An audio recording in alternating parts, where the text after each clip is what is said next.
Pengadilan Negeri Jakarta Selatan kembali digeruduk massa dari Aliansi Mahasiswa dan Pemuda Peduli Hukum pada Kamis 12 Januari siang. Puluhan orang yang menggelar unjuk rasa menuntut Hakim PN Jakarta Selatan agar objektif. Selain itu mereka juga mendesak JPU untuk menuntut hukuman seberat-beratnya kepada semua pelaku pembunuhan berencana terhadap almarhum Yosua. Aksi itu sendiri digelar bersama dengan sidang lanjutan perkara dugaan perintangan penyidikan atau obstruction of justice tewasnya Brigadir Yosua. Berdasarkan pantauan Tribunnews di Pengadilan Negeri Jakarta Selatan, puluhan masa aksi tersebut berdatangan sekira pukul 13.30 waktu Indonesia Barat. Terlihat ada satu mobil komando yang digunakan masa aksi tersebut untuk menyerukan tuntutannya. Tak hanya itu, mereka juga terpantau membawa spanduk serta beberapa bendera merah putih.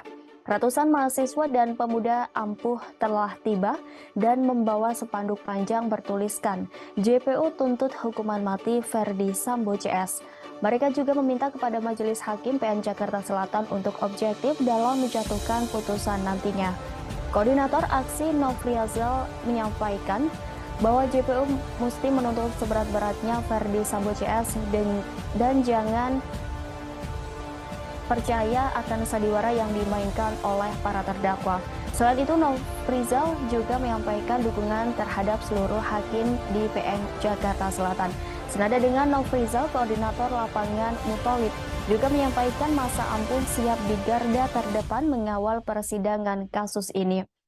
Menurutnya, rakyat Indonesia sudah sangat cerdas. Dia mengatakan bahwa publik sudah tidak percaya dengan sandiwara kasus ini yang penuh dengan kebohongan.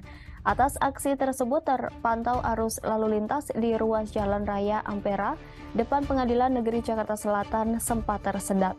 Sebab puluhan masa aksi memakan hampir sebagian ruas jalan yang mengarah ke Cilandak, Jakarta Selatan. Kendati demikian, aksi tersebut tidak berlangsung lama, sekitar 20 menit menyampaikan tuntutan mereka membubarkan diri.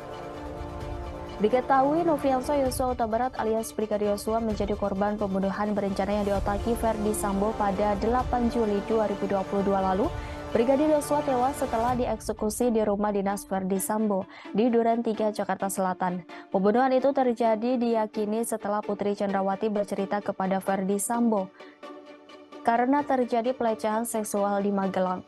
Ferdi Sambo saat itu merasa marah dan menyusun strategi untuk menghabisi nyawa dari Yosua. Dalam perkara ini, Ferdi Sambo, Putri Chandrawati, Bribka Riki Rizal, Kuat Maruf, dan Baradae didakwa melakukan pembunuhan berencana. Kelima terdakwa didakwa melanggar pasal 340 subsidiar pasal 338 KUHP junto pasal 55 ayat 1 ke 1 KUHP dengan ancaman maksimal hukuman mati. Puluhan orang mengatasnamakan Aliansi Mahasiswa dan Pemuda Peduli Hukum demo di depan Pengadilan Negeri Jakarta Selatan tuntutan hukum mati untuk terdakwa Ferdi Sambo. Pantauan di depan Pengadilan Negeri Jakarta Selatan Selasa, tanggal 17 Januari tahun 2023, sekira pukul 12.50 waktu Indonesia Barat, puluhan orang itu membawa satu mobil pickup yang dilengkapi dengan pengeras suara. Tak hanya itu, terlihat juga spanduk terbentang bertuliskan, Hakim Pengadilan Negeri Jakarta Selatan, agar objektif dan jangan menjadikan persidangan kasus Ferdi Sambo seperti drama Korea yang penuh kebohongan, tuntut hukuman mati Ferdi Sambo CS. Adapun masa aksi belum sempat berorasi, hanya sekedar membentangkan spanduk tersebut. Petugas kepolisian memaksa pendemo membubarkan diri karena dinilai tidak berizin.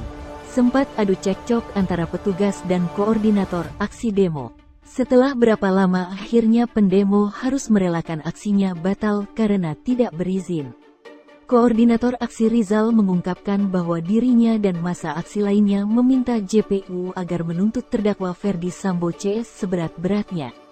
Terkait dengan putusan hukum seumur hidup untuk Ferdi Sambo, dirinya cukup puas dengan tuntutan tersebut.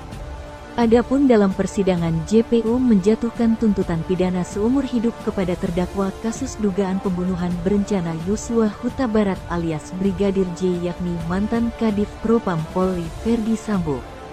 Selama proses penyidikan yang dilakukan, Barreskrim Polri telah menetapkan 4 orang tersangka. Yang pertama, Barada RE. Yang kedua, Bribka RR. Yang ketiga, tersangka KM. Yang terakhir, Irjen Pol FS. Dengan peran dan persangkaan masing-masing tersangka sebagai berikut. Barada RE telah melakukan penembakan terhadap korban. Tersangka RR turut membantu dan menyaksikan penembakan korban. KM turut membantu dan menyaksikan penembakan terhadap korban.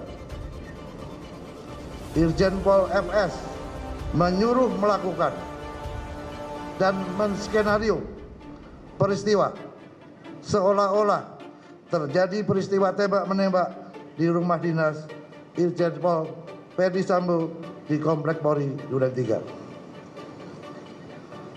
Berdasarkan hasil pemeriksaan keempat tersangka, menurut perannya masing-masing, penyidik menerapkan pasal 340, subsidiar pasal 338, junto pasal 55, 56 KUHP dengan ancaman maksimal hukuman mati, penjara seumur hidup, atau penjara selama-lamanya 20 tahun. Demikian Bapak Kapolri yang dapat kami sampaikan.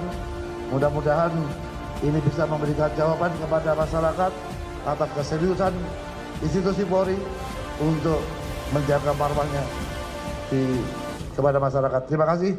Wassalamualaikum warahmatullahi wabarakatuh.